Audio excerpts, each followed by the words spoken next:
मागच्या काही दिवसापासून राज्यामध्ये औरंगजेबाच्या कबरी संदर्भात सगळीकडेच विधिमंडळापासून ते गल्लीबोळापर्यंत वातावरण तापलेलं आहे. मुळात औरंगजेबाची कबर उद्ध्वस्त करण्यासाठी आमचा मुळीच विरोध नाही. औरंगजेबाची ही कबर उद्ध्वस्त कराच, पण औरंगजेबाची कबर उद्ध्वस्त करत असताना तो शनिवार वाडा सुद्धा उद्ध्वस्त करा, ज्या शनिवार वाड्याने या देशातील अस्पृश्य लोकांसवे शूद्र आणि अतिशूद्र लोकांवर हजारो वर्ष छळ केली, हजारो वर्ष त्यांची मुर्दे पाडली, हजारो वर्ष त्यांच्या कत्तली केल्या. आणि विशेष म्हणजे औरंगजेबाची कबर उद्ध्वस्त करण्या अगोदर किंवा ती करताना ज्यांनी छत्रपती शिवाजी महाराजांचा छळ केला, छत्रपती संभाजी महाराजांचा छळ केला, तुकाराम महाराजांचा छळ केला, राजमाता जिजाऊंचं चारित्र्य हनन केलं, त्या मोरोपंत पिंगळे, अण्णाजी दत्तो है ना, मोरोपंत पिंगळे, अण्णाजी दत्तो, रामेश्वर भट्ट, मंबाजी भट्ट यांचे सुद्धा थडगे उद्ध्वस्त करा. ज्या जेम्सलेननी राष्ट्रमाता जिजाऊंचं चारित्र्य हनन करणारं पुस्तक लिहिलं आणि त्या जेम्सलेनला ज्या बाबा पुरंदरेंनी साहित्य पुरवलं, त्या बाबा पुरंदरेचं थडगं सुद्धा महाराष्ट्रातून उद्ध्वस्त करा.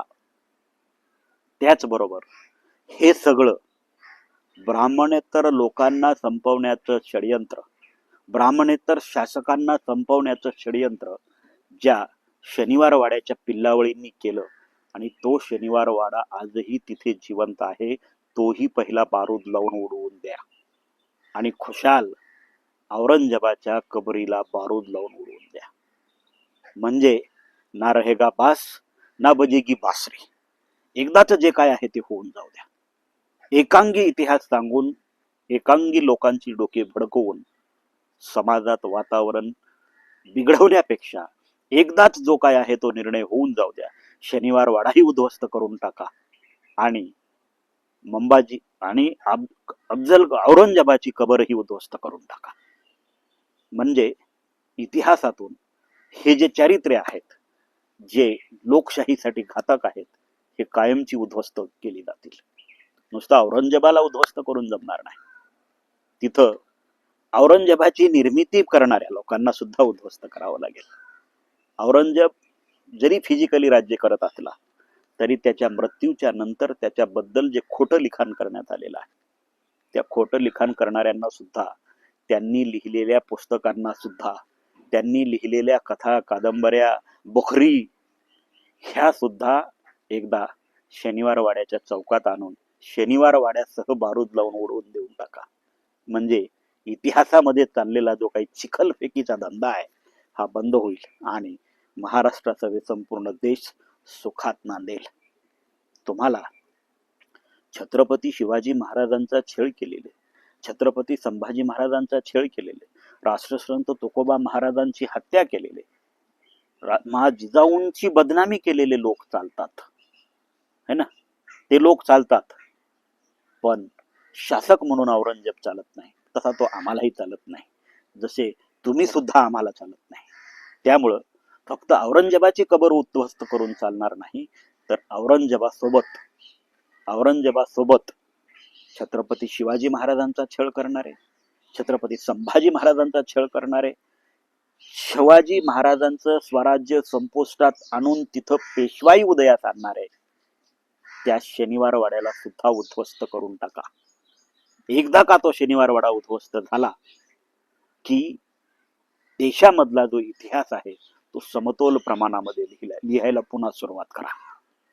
त्यामुळं मुस्लिम द्वेष पसरवून मुस्लिम शासकांनाच उद्ध्वस्त करू नका, तर मुस्लिम शासकांना इथं येऊन राज्य करण्यासाठी ज्या ब्राह्मण शासकांनी संधी दिली, मुभा दिली, स्पेस दिली, त्यांच्या शासनामध्ये, त्यांच्या प्रशासनामध्ये ब्राह्मणांनी जबाच्या प्रशासनामध्ये मदत केली, अफजल खानाच्या प्रशासनात मदत केली, शाहिस्ते खानाच्या प्रशासनात मदत केली, त्या ब्राह्मणांचे सुद्धा थडगे उद्ध्वस्त करून टाका.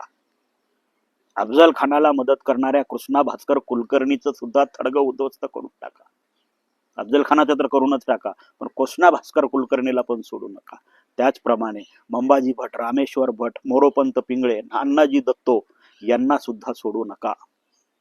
छत्रपती संभाजी महाराजांनी ज्या ब्राह्मणांना हत्तीच्या पायाखाली तुडवून मारलं होतं, त्या ब्राह्मणांचा सुद्धा इतिहास आणि त्यांची पुरावे सगळी इतिहासातून उद्ध्वस्त करून टाका.